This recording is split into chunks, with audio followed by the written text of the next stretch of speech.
De acuerdo. Entonces, comencemos con la parte teórica del día de hoy, que es el tema proceso de elaboración de cerveza y parámetros que regulan la calidad de esta bebida alcohólica. Como objetivo principal tenemos el mostrar los parámetros físicos y químicos importantes de medir en el proceso de elaboración de cerveza. Como temas principales vamos a abordar el proceso de producción de cerveza, los parámetros importantes de medir en cada una de las etapas de la elaboración de la cerveza y la normativa mexicana que regula especificaciones químicas para bebidas alcohólicas. A grandes rasgos tenemos el diagrama de flujo del proceso de elaboración de cerveza, que empezamos con la materia prima. Lo estamos refiriendo a cebada, sin embargo puede ser cualquier otro tipo de grano,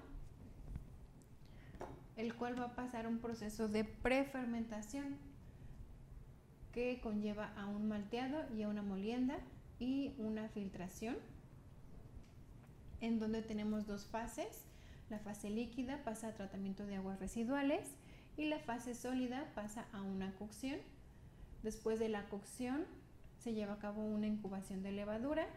Esta levadura nos va a ayudar a realizar la fermentación del mosto y posteriormente el mosto pasa a una maduración y a un envasado. Esto ya está contemplado en un proceso de post-fermentación. Y después del envasado tenemos un producto final que se lleva a pasteurización y después a refrigeración para disposición del usuario final. Como materias primas tenemos la cebada o cualquier tipo de grano que deseemos utilizar, agua, lúpulo y levadura. Y empecemos con el proceso de malteado, que es un proceso fundamental en la elaboración de la cerveza, ya que es donde los granos del cereal, generalmente la cebada, pasan por una germinación controlada para activar las enzimas necesarias durante la maceración. Este proceso determina el color y otras características de la cerveza dependiendo del grado de tostado de la malta obtenida. Es importante controlar y mantener constantes los niveles de humedad y de temperatura hasta que los tallos que brotan del grano alcancen una longitud similar a la del propio grano. Esto puede tomar de 4 a 6 días. Y para interrumpir la germinación, la malta se transfiere a un tostador donde se expone a aire seco y caliente, reduciendo el contenido de humedad. La temperatura de secado es crucial debido a que una temperatura baja produce una malta que se puede utilizar en cervezas más pálidas y doradas, mientras que una temperatura un poco más alta resulta en una malta para cervezas más oscuras. Entonces, esto influye en el color, el sabor, el aroma de la cerveza final. Continuamos con la molienda, que implica triturar la capa exterior del grano para luego romper la capa interna, permitiendo que el líquido de sacarificación entre en contacto con el grano entero. Es importante triturar el grano lo suficiente para exponer el centro de almidón de la semilla de cebada. Esto sin dañar la cáscara que lo envuelve, para poder asegurar que los azúcares sean accesibles durante la maceración, que es el siguiente paso, en donde se lleva a cabo sumergiendo la cebada molida en agua caliente, permitiendo que las enzimas se activen y que conviertan el almidón del grano en azúcares fermentables. La temperatura precisa afecta el tipo de azúcar producido, por lo que debe ser cuidadosamente controlada.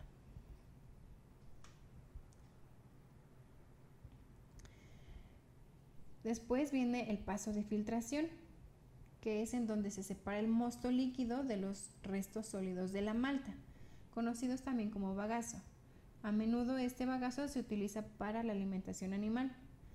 Y este proceso también lo podemos llamar como lautering, y se lleva a cabo mediante una cuba filtro o un filtro prensa, donde el líquido se separa del sólido de manera eficiente. Después de la filtración tenemos la cocción, que es una etapa crucial en la elaboración de la cerveza, en la que se lleva a ebullición para aportar amargor y aroma, principalmente a través del lúpulo. Además, este proceso esteriliza el mosto y coagula las proteínas indeseables. También evapora aromas no deseados. Al final de la cocción, el mosto se somete a una especie de centrifugado llamado whirlpool. En esta etapa tenemos dos objetivos: la esterilización del mosto, que se realiza durante la ebullición, ya que elimina todos los microorganismos presentes en el mosto, asegurando que no haya contaminantes que puedan afectar la fermentación y la calidad de la cerveza final. Y también tenemos como objetivo la clarificación del mosto. Durante la ebullición, las proteínas que pueden enturbiar la cerveza se precipitan acumulándose en el fondo o mezclándose con la espuma de la superficie, lo que va a facilitar su eliminación. Durante la cocción se agregan lúpulos que aportan amargor y aroma. La cantidad y el momento de la adición de los lúpulos va a determinar el perfil de sabor de la cerveza. Después de la cocción tenemos la fermentación, que es donde los azúcares fermentables se transforman en alcohol, etanol y dióxido de carbono, generando también una variedad de compuestos que contribuyen a los aromas característicos de la cerveza. En esta etapa tenemos varios pasos, entre ellos el enfriamiento y la aireación del mosto. Antes de añadir la levadura, el mosto debe enfriarse a una temperatura adecuada para que una vez que esté enfriado, el mosto se transfiere al fermentador y se añade la levadura, que tolera las condiciones, sobre todo de temperatura, del mosto. Queremos que la levadura se desarrolle para que consuma los azúcares del mosto y los convierta en alcohol y dióxido de carbono, para que después de que consuma los azúcares y los produzcan etanol y dióxido de carbono, este mosto se lleve a un enfriamiento a alrededor de -1 grado Celsius para su acondicionamiento y clarificación. Puede haber levadura que se sedimente y esta se podría utilizar para futuras fermentaciones. Con respecto a las fermentaciones, tenemos 4 tipos. La fermentación alta, que es en donde se producen mayormente cervezas tipo ale y se utiliza levadura como Saccharomyces cerevisiae. Esta se desarrolla a temperaturas altas entre 18 y 25 grados Celsius. Y este proceso puede ser de 4 a 6 días aproximadamente.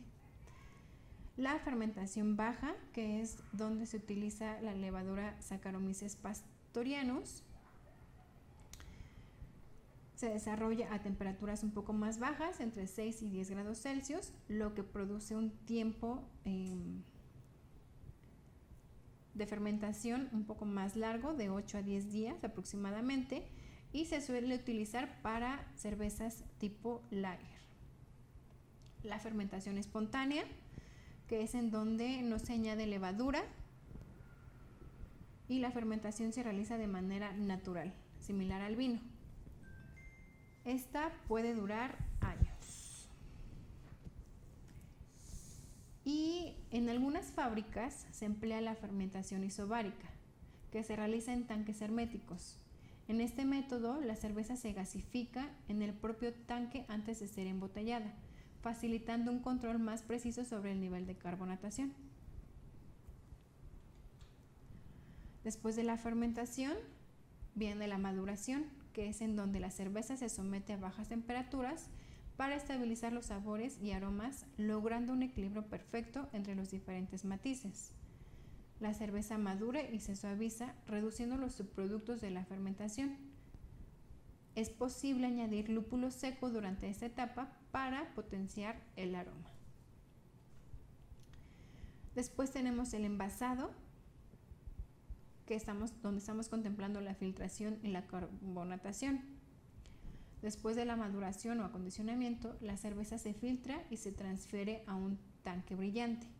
En ese tanque brillante se puede carbonatar la cerveza mediante la adición de CO2 a alta presión, que es un proceso que acelera la carbonatación y ayuda a la clarificación de la cerveza. Posteriormente, el producto se puede envasar en botellas, latas o barriles para disposición de los usuarios finales. Y ahora revisemos un poquito acerca de los parámetros que podemos medir en las diferentes etapas de la elaboración de la cerveza. En la tabla tenemos en la columna del lado izquierdo los parámetros que se podrían medir en cada una de las etapas que se encuentran en la parte superior. Por ejemplo, en la prefermentación tenemos los grados Plato, que estos nos van a ayudar a medir el alcohol potencial, nos van a dar una referencia de alcohol que se podría obtener con respecto a los azúcares que se detectan en el mosto. Esto se llevaría a cabo con un refractómetro.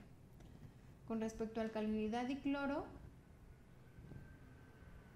se va a determinar estos parámetros en el agua de materia prima que se va a utilizar para la elaboración de cerveza. Dureza, oxígeno disuelto, pH y temperatura sí serían directamente ya en alguna de las etapas de la prefermentación. Y de esta forma podemos leer la tablita y revisar los parámetros que se recomienda medir en cada una de las etapas. Ahora vamos a mostrar algunos medidores de HANA con los que podemos realizar estas determinaciones. Por ejemplo, para temperatura tenemos el CheckTemp HI 98501 o el medidor HI 935005.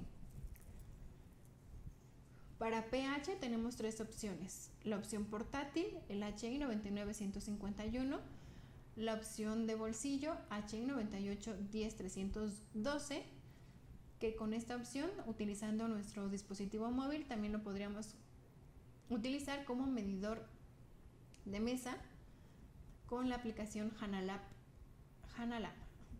Y también tenemos el medidor HI 2020. Es importante mencionar que tanto el medidor de bolsillo como el medidor portátil cuentan con un electrodo específico para el análisis en cerveza. Esto es porque tiene un cuerpo de titanio y la unión de estos electrodos es de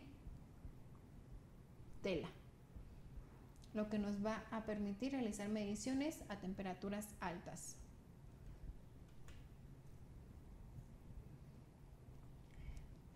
Para las determinaciones de el agua como materia prima, tenemos los fotómetros portátiles HI 97711 para cloro y HI 97735 para dureza. Para alcalinidad tenemos el titulador HI 931 con el electrodo HI 4104, y para acidez tenemos el mismo titulador HI 931 con el electrodo HI 1131B.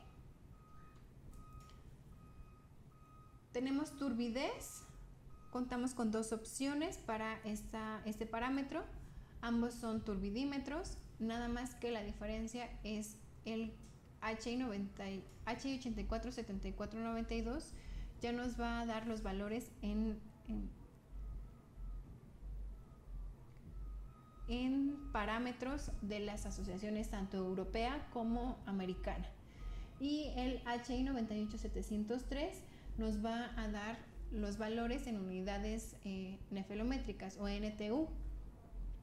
Entonces estas unidades habría que convertirlas a las unidades de las asociaciones europeas o americanas.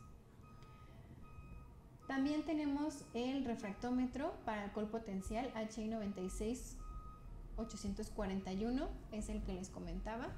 Con este vamos a poder determinar el alcohol potencial en el mosto, es decir, va a medir los azúcares fermentables en el mosto y pues como veíamos durante el proceso de elaboración de cerveza, los azúcares fermentables son los que van a convertirse en alcohol y CO2 con ayuda de la levadura.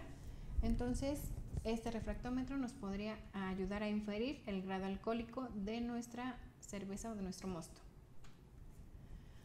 Para la parte de aguas residuales tenemos el fotómetro HI 83399 para DQO con el termorreactor HI 839800 y también los medidores para DBO y oxígeno disuelto HI 2040 y HI 98193.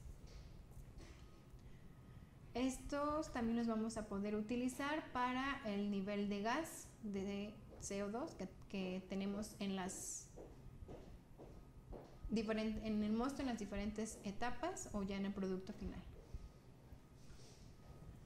Hablando de la normativa mexicana, nos vamos a referir a la NOM 199 de 2017, que es para bebidas alcohólicas, la denominación, las especificaciones físico-químicas, la información comercial y los métodos de prueba.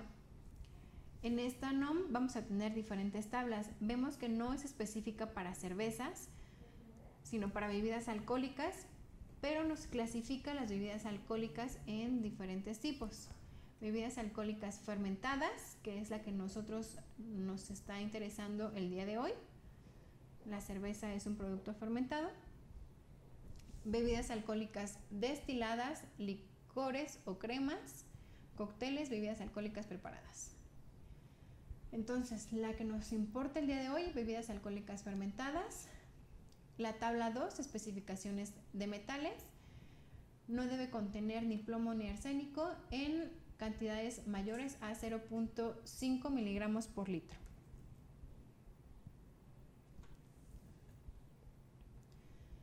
La tabla 4 de especificaciones de metanol. El límite máximo permisible es de 300 miligramos por cada 100 mililitros de alcohol anhidro. Esto es importante porque el metanol es un alcohol que cuando está contaminando una bebida alcohólica, el sistema nervioso central de las personas o del ser humano es el que asimila este alcohol y pues a veces puede causar hasta la ceguera del ser humano. Y la tabla 5, que aquí ya son las especificaciones de la cerveza. Vemos que nada más es un compendio de todas las tablas anteriores. El contenido de alcohol, mínimo de 2, máximo de 20 en porcentaje. El metanol en 100 mililitros, máximo de 300 miligramos en 100 mililitros de alcohol anhidro.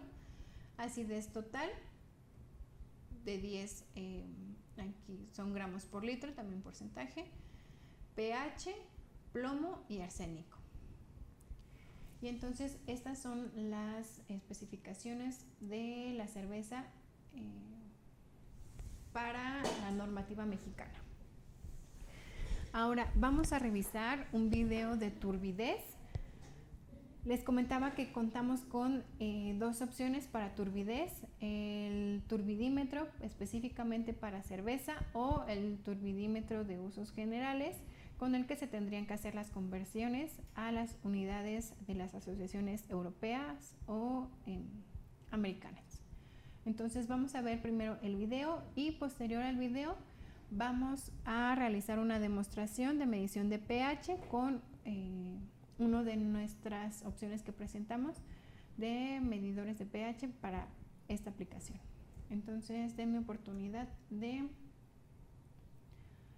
cambiar a la presentación del video. La claridad de la cerveza es un parámetro constantemente controlado en el proceso de producción de cerveza. Varias sustancias pueden causar turbidez en este producto, pero el problema más frecuente se debe a un entrecruzamiento de polifenoles y proteínas. Estos materiales existen en equilibrio en la cerveza y se manifiestan como una neblina cuando se combinan.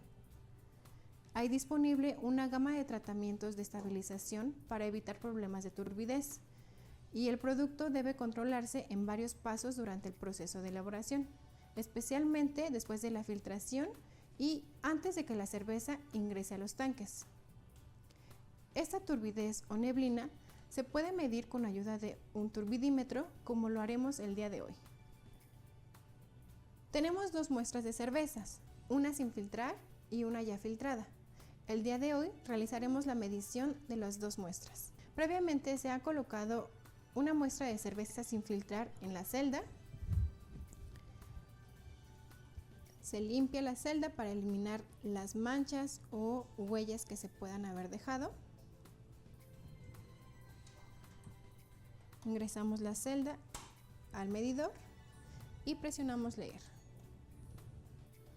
Okay. El valor para la muestra sin filtrar es de 804 NTUs. Ahora midamos la muestra ya filtrada. Realizamos el mismo procedimiento.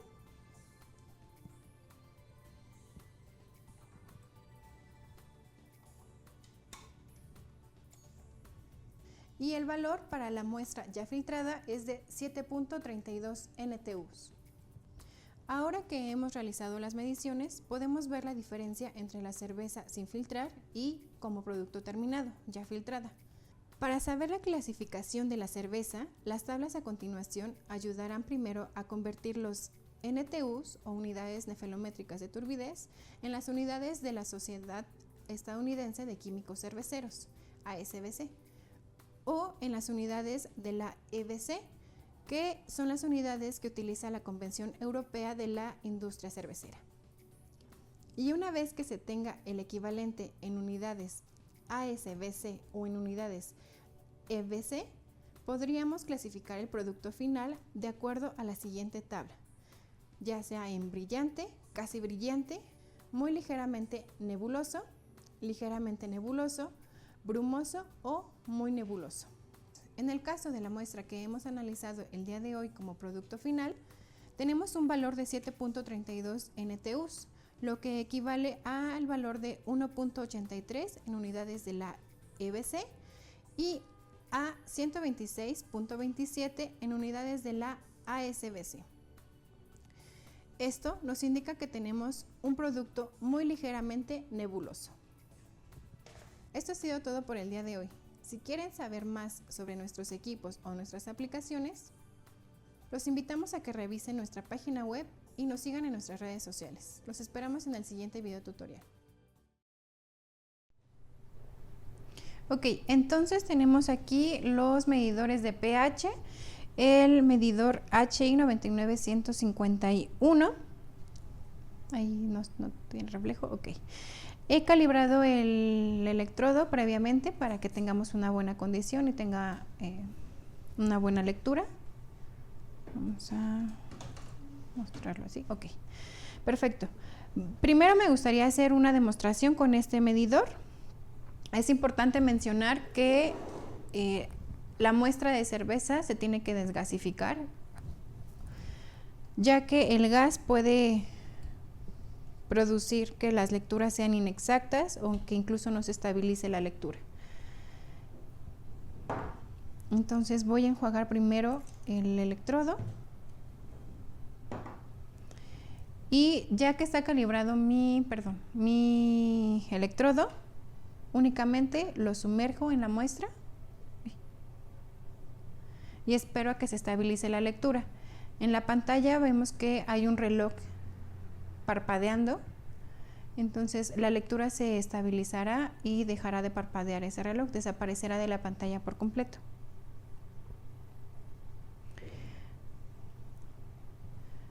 Podemos observar que el pH es ácido de 4.34. Esto se debe justo a que es un producto de fermentación.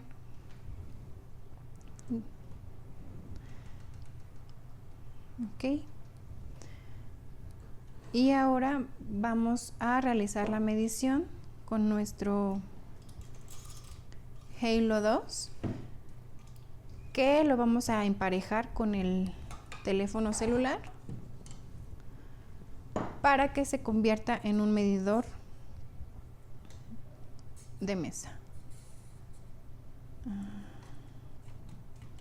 Voy a dejar el teléfono aquí. Ahí está perfecto. Y vemos que al encender el Halo nos parpadea el símbolo de Bluetooth. Entonces, en el equipo, en la aplicación de HANA Lab, presiono conectar y en cuanto detecte el dispositivo,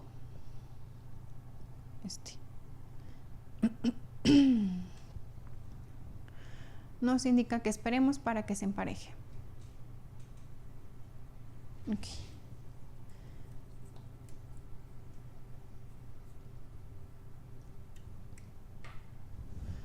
Enjuago.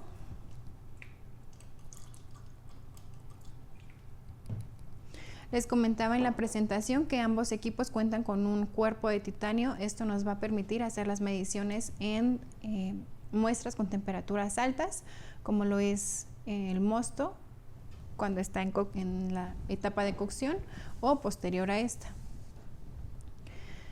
Ahora voy a colocar el electrodo en la muestra de cerveza. Tenemos aquí el valor de 5, bueno, está bajando a 5. Y en la pantalla del teléfono tenemos la misma lectura, pero incluso vemos la forma del gráfico en que está bajando esta lectura de pH. También tenemos la temperatura.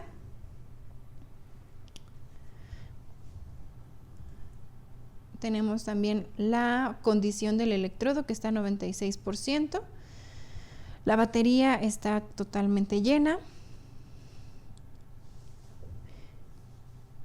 Y lo mismo, en la pantalla del equipo tenemos un reloj parpadeando que nos indica que aún no está estable la lectura. Entonces, en cuanto se estabilice, este reloj va a desaparecer.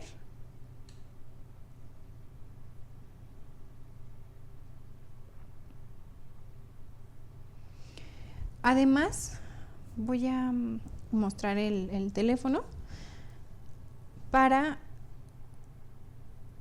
que podamos ver que todos los ajustes que se pueden realizar en esta aplicación, desde medir el pH en escala de pH o de milivoltaje, la resolución, la temperatura en las unidades que la queremos, la forma en que queremos ver la pantalla de medición, si queremos que sea básica, la forma de gráfico, que es la que estábamos viendo ahorita, una tabla,